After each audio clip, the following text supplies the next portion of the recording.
নমস্কাৰ জনাইছো আৰু মই সৰু এটি ভিডিঅ'লে আপোনালোক সকলোকে স্বাগতম জনাইছো। আজি কুকুৰা মাংস খাম বুলি ভাবিছো। ল'ৰাটো একেবাৰে গাটো ভাল নহয়, সেইকাৰণে কুকুৰা মাংসৰ জাল বনাম বুলি ভাবিছো আৰু আপোনালোককো দেখুৱাম। আহক তেনেহ'লে কি কৰোঁ কি নকৰোঁ আজি আপোনালোকক সকলোখিনি দেখুৱাই থাকিম। এইফালে কুকুৰাজনী এতিয়া চাফ চিকুণ কৰি লওঁ।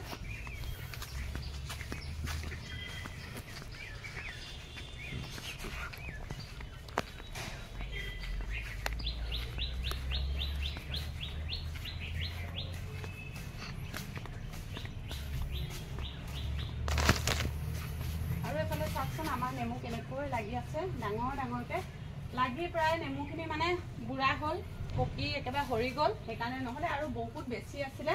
এয়া চাওকচোন ইমান ৰসাল নেমু, আৰু প্ৰতিটো নেমুতে মানে গুটি নাথাকে, কোনোবা এটা দুটাহে গুটি থাকে, আৰু যিকেইটাৰ ভিতৰত গুটি থাকে গুটিখিনি ধুনীয়াকৈ পেটৰ ভিতৰতে মানে নেমুটোৰ ভিতৰতে গজি থাকে, আৰু লাহেকৈ মাটিত ৰোপণ কৰিলে মানে গছপুলি ওলাই যায় আৰু নেমু পুলি হৈয়ে যায়। এনেকৈ বহুত নেমু ৰোপণ কৰিছোঁ। এতিয়া এয়া কুকুৰাজনী ধুনীয়াকৈ চাফ চিকুণ কৰি মেলি লওঁ।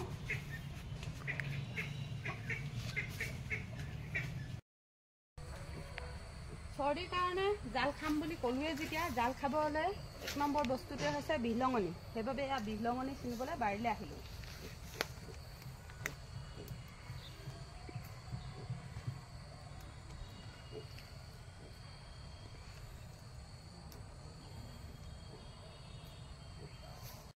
তাৰপাছত লাগিব আমাৰ জাল খাবলৈ, এয়া হৈছে মালকাঠি বা মাইচাং, গুটিৰে সৈতে ল'ব লাগিব। এয়া দেখিছেনে, গুটিৰে সৈতে লৈছোঁ। জলকীয়া দিলে জালটো ইমান ভাল নহয়, গতিকে কণ জলকীয়া দিব লাগে। এয়া লৈ লৈছোঁ কণ জলকীয়া, একেবাৰে সৰু সৰু, এয়া কিছুমানে ধান জলকীয়া বুলিও কয়।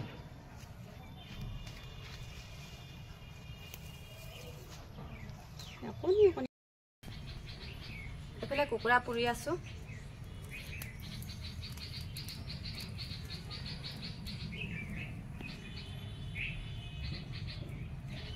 এতিয়া কাটি বাছি লওঁগৈ।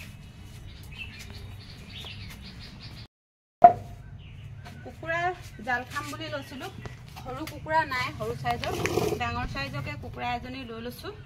আৰু নিজে যিহেতু কাটি বাছি ল'ম, ঘৰত কোনো মানুহ নাই, গতিকে এতিয়া চাফ চিকুণ কৰি আজৰি হ'লোঁ।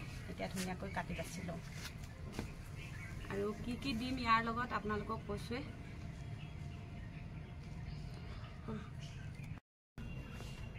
বিহলঙনি আৰু কুকুৰা মাংসৰ জাল বনাম, সেইবাবে এয়া কুকুৰা এজনী ধুনীয়াকৈ চাফ চিকুণ কৰি ল'লোঁ। সৰু চাইজৰ কুকুৰা হ'ব লাগিছিলে, কিন্তু সৰু চাইজৰ কুকুৰা নাই, গতিকে ডাঙৰ কুকুৰা এজনীকে লৈ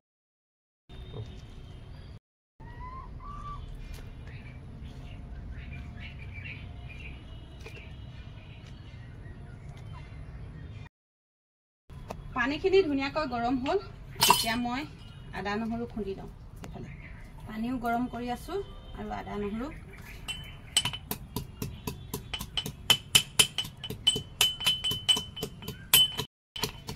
এইফালে খুন্দি আছোঁ আদা নহৰু, আৰু এইফালে গৰম কৰি আছোঁ পানী।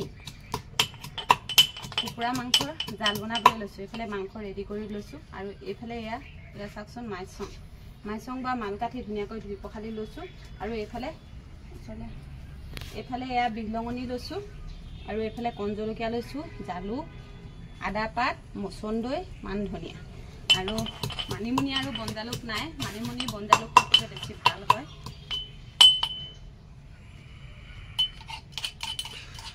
এতিয়া প্ৰথমতে ইয়াৰ পানীখিনি উতলাই পিনি মই ইয়াতে আদা নহৰু দি লৈছোঁ।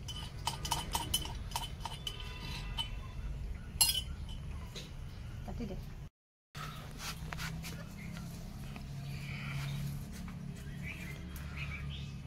এতিয়া পানীখিনি উতলিলে ইয়াতে মই মাংস অকণমান হাঁহ চাই মাংসখিনি ইয়াত দি লওঁ।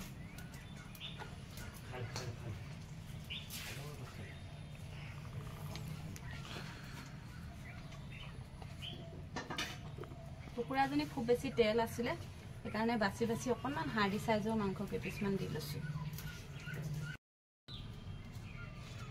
আৰু এতিয়া দি লৈছোঁ এয়া মাইচং।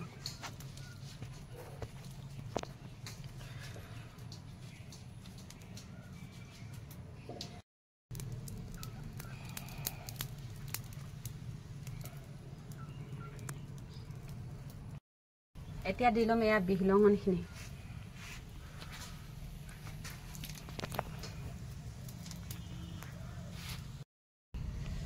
আৰু এইফালে দিছোঁ এয়া মচুন্দৰী।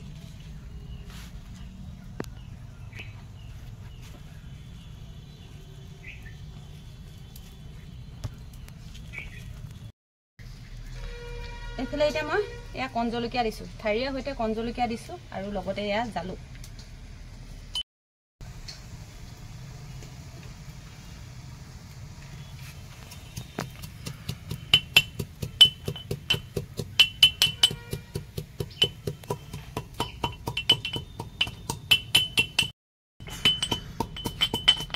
খুব ধুনীয়াকৈ এয়া উতলি আছে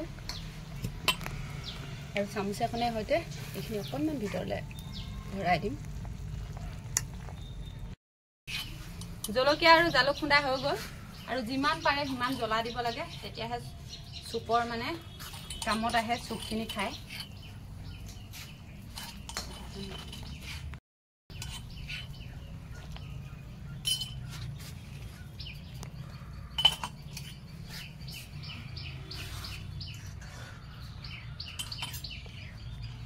নিমখ দি লৈছোঁ।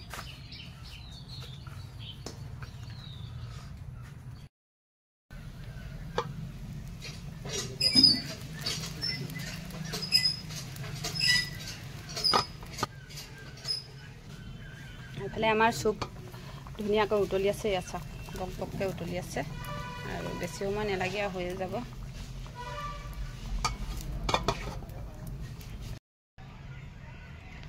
এতিয়া আমাৰ চুপখিনি ধুনীয়াকৈ উতলি আছে, এতিয়া মই এইখিনি নমাই ল'ম। চুপ হৈ গ'ল। এইফালে এয়া আমাৰ চুপ ৰেডি হৈ গ'ল আৰু অকণমান খাই চাওঁ। বহুত বেছি ধুনীয়া হৈছে আৰু আপোনালোকেও খাই চাবচোন। জ্বৰ, চৰ্দি, গাৰ বিষ যদি হয় এই চুপখন খাই চাবচোন।